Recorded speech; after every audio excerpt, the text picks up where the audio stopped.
everyone, Rascal here. And Mama, welcome to our next Red, White, and Blue Heroes podcast. Today we're looking at one of America's most iconic heroes, Captain America. Steve Rogers, a frail young man enhanced to the peak of human perfection by experimental serum to aid the U.S. government's efforts in World War II. Near the end of the war, he was trapped in ice, kind of like Aang, until he was revived in the present day. Well, you got 100 years too, or did you be... So, as before, we're covering the character, but most people associate Chris Evans with Captain America. It's just automatic now. Yeah. But they're actually really two totally different characters in terms how this character was not perceived, but how he was shown in the comics and even in the animated shows versus the image that we have of him, the way that Chris Evans portrays him. Right. And we see he went through a lot of changes over the years in the comics, each time gained a new look. That they didn't have like other Captain Americas till later. Right. But they've only slightly changed the look. If you think about it, it barely goes through any changes throughout the years. They might take out the little wings at the top, or they might change how many stripes he's got on the suit or something, or change the tone of blue, but it barely goes through any changes until you get to the movies, where it kind of goes through changes almost every movie, because it's constantly going forward.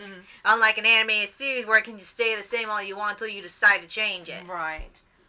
So, looks like he was created by Joe Simon and Jack Kirby. To the Marvel greats in 1941. Yeah, so he's been on quite a while too. Right, he's almost 100 years old. He's almost as old as his character. Yes, as portrayed. Yeah. Right, and he's older than Aang, yes. Technically. Yes. And we can see that he went through a lot of different versions, including the design, like we said, of his costume, the shield, and the way he's supposed to be used in the war.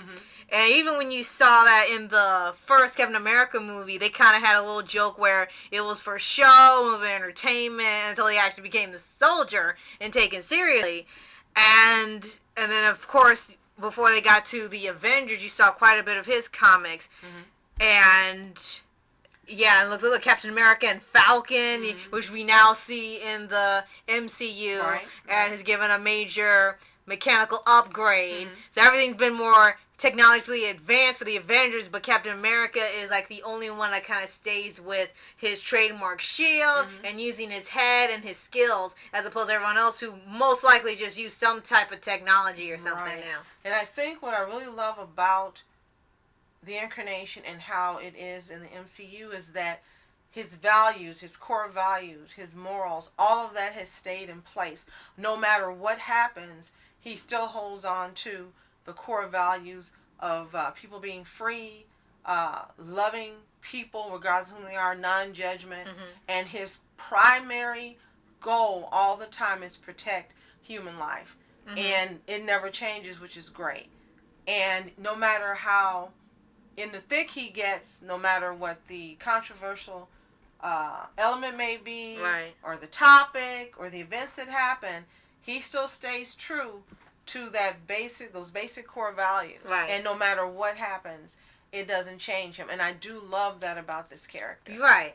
And we also have, it's not just him that's iconic, but pretty much everybody that is in his line of comics is also iconic. Of course, you have Nick Fury, you have Sharon Carter, you got Peggy Carter, you got Falcon now officially in the MCU, and you also have, of course, the Winter Soldier, who's become pretty much celebrity status with the movies. But all of them, except for probably Peggy Carter, have been on shaky ground at one time or another. Right. Especially when Soldier, when he was brainwashed, which he had no control over. Right, that's true. For him, it's always being like this. He's just focused and straight ahead. And no matter what happens, even when, like in some versions we see in the animated shows, when the alien took over and pretended to be him and created this fake persona, he still said, no, this is my job, this is my duty, I will not let the people down. And he didn't, no matter what happened, no matter what they said to him. And I love that, that Marvel chose to have this character maintain that, because he's one of the very, and I mean very few characters in animation as far as superheroes who have stayed that line regardless of what happens. Right. And another one we must point out is Red Skull, who was his enemy for forever, because he's always fighting him, even from the time when he was first became Captain America to now when he somehow survived everything in the events of the wars, still trying to take over America or the world at this rate, because now they got his guardian stuff and aliens, so now he'll go through any length to take over the country. He's always become this number one arch nemesis that's iconic along with him. It's like you can't have Red Skull Captain America or vice versa. And I do like the relationship that they throw in where he and Tony have had to build up a relationship, although he dealt with his father. Yes. Yes. And like we saw in the Civil War movie, you could saw they were vastly different. That's when they started doing the trend of pitting the heroes against each other because of their different views on how they should be handled as superheroes, because they had one believe that they should be allowed to help however they can, and Iron Man believes they need to be watched over because they cause too much damage and cause too many lives. So that's what ends up being a lot of the butting head situation for every version now, for comic, animated, and movie. But still, within that character, he was willing to talk it out with him, even though he didn't want to try to work it out, even though Tony at that point didn't want to. But again, he was still Captain America no matter what happened. Exactly. So this is one, like you said, really iconic character that has withstood the test of time. As we said, almost 100 years old. We're not sure what's happening in game. Right. We have a lot of concerns based on what we've seen online and in previews and so forth.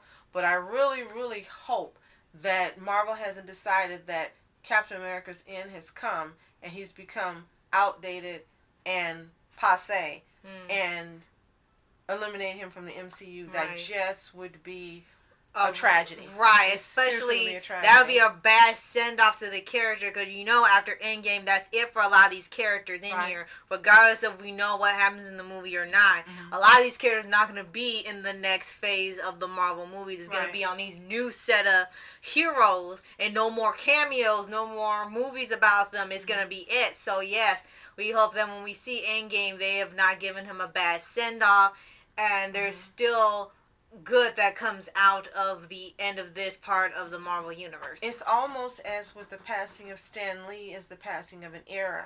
And it's almost as Disney has decided to do a changing of the guard, so to speak, of whom are the dominant characters and who aren't. And I understand it's just their studio and it's their property now to do with as they wish.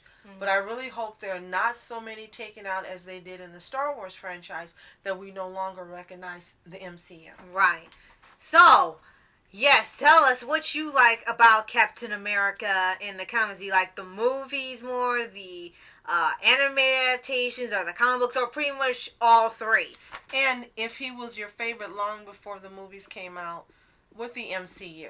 And how do you think, or what do you think, I should say, actually, of the job that Chris Evans does? I mean, he's fantastic, I think, as Captain Marvel. Right. We follow him on Twitter. Captain America. He's marvelous. Forgive me, guys. It's Captain America. And we follow him on Twitter, and he has just in the tens of thousands, sometimes hundreds of thousands of likes and retweets of his comments, because it seems like in real life he embodies that humble part that seems to come through when he plays the character. And you just like his tweets. They're basic, they're interactive.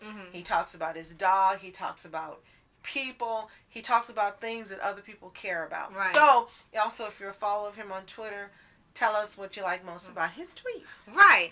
So, that wraps up today's podcast. Tune in tomorrow for the next Red, White, and Blue hero.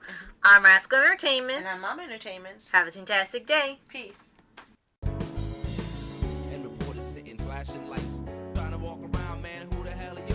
What you wanna do? Well, man, it's on you. Man, it's on you.